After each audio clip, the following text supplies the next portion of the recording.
Can you hear the frogs and the toads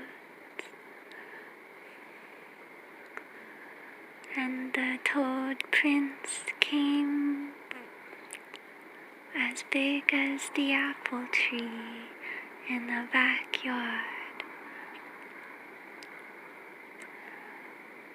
speckled with jewels of all colors from the depths of the earth. The toad prince had mined them with his webbed toes himself, searching the depths of the earth's mantle for the most prized gems of creation, and he had them inlaid into his very warty skin. On each wart he bore a jewel of all different colors, and they sparkled and shone in the sunlight as the rains let up. It was as if he was a galaxy come to Earth, and the stars shone from him, shining forth from his warty figure.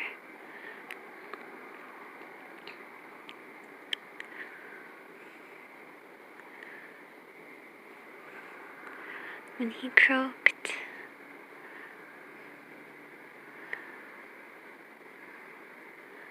the sound seemed to come not only from his throat, but from the warts themselves as well. So the sound reverberated from him in many different directions, forming a sort of echo effect and harmony.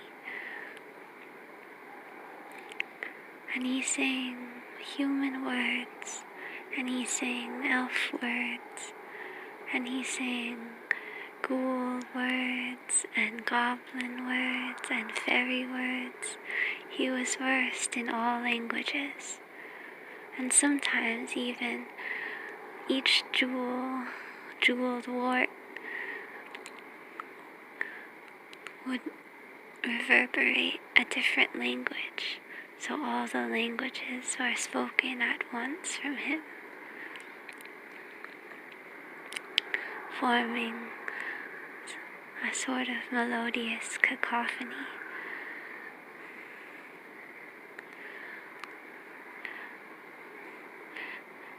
His favorite perch was on top of an apple tree in the backyard of some university students.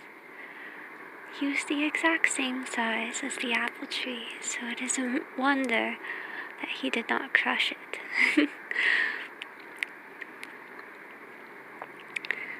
One would think that he had once been a ballet dancer of some sort, with the grace with which he moved and did not move.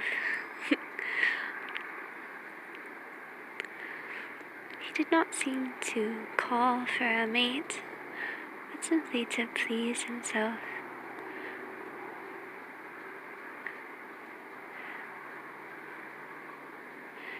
And besides, there were no other toad princesses his size. Indeed, many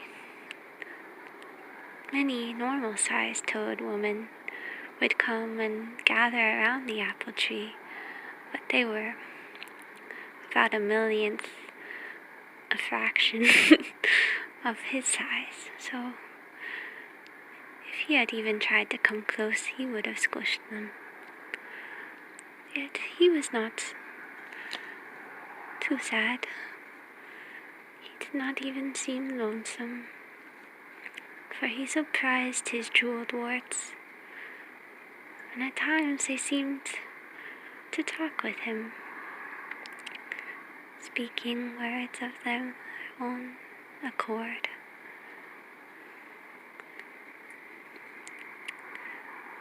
When the new moon came, he wondered where the moon had gone.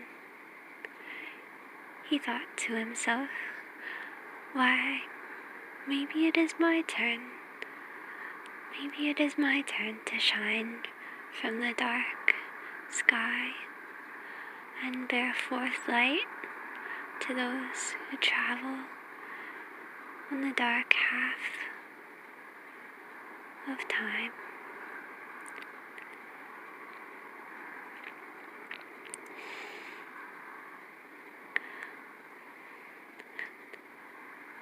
No one saw him bound across the fields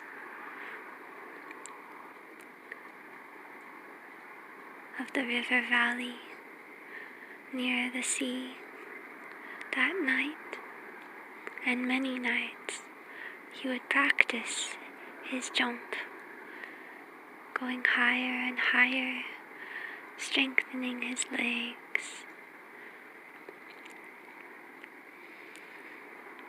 He even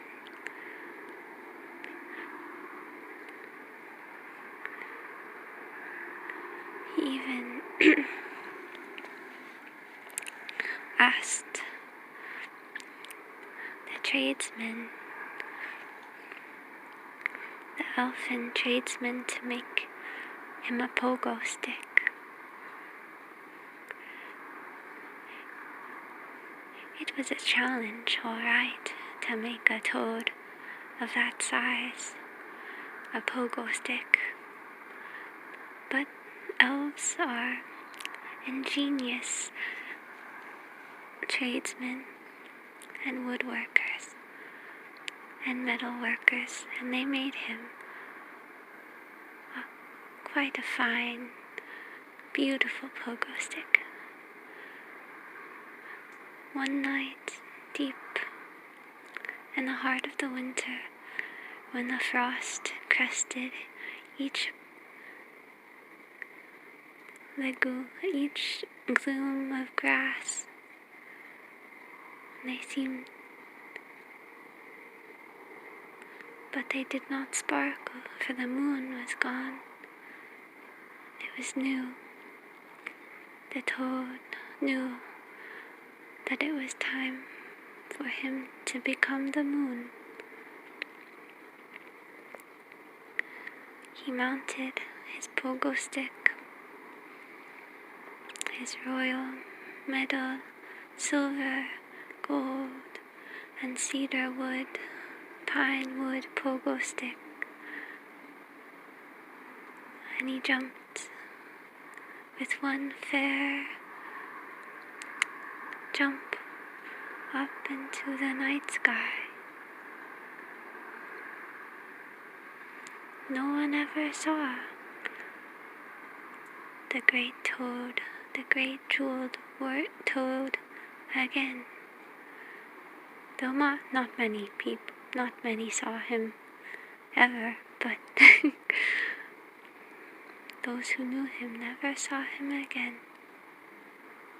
And that night, it is said that instead of the moon, those who looked in the sky saw many different colored jewels reflecting the light of the sun, making beautiful dance of lights on the open and frosted fields, to which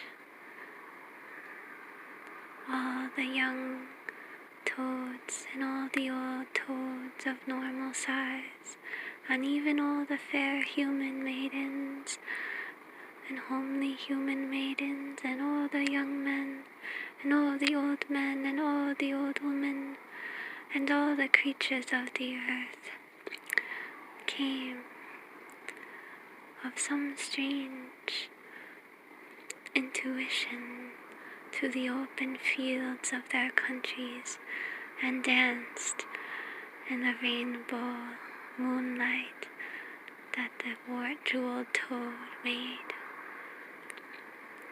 high in the sky, that new moon in the heart of winter. And they danced, and the lights lit them up in all the different colors. And many found their beloveds that night, and many laughed and many cried.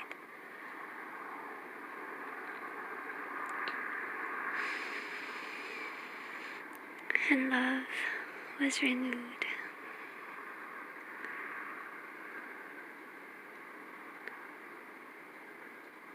On earth, between all the children of the lands, and love was renewed in the hearts of every child, woman, and man, and between all peoples and all the peoples of all species, and all of the fair and dazzling creation.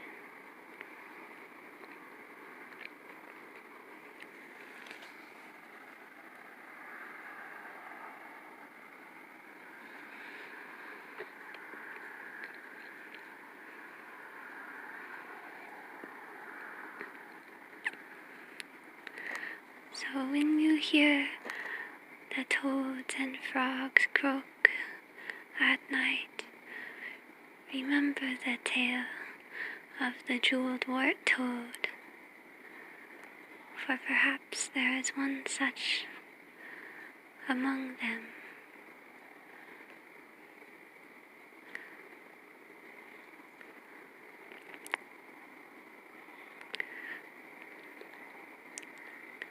And perhaps we will find ourselves one day dancing beneath his light and renewing peace and love, harmony in the land.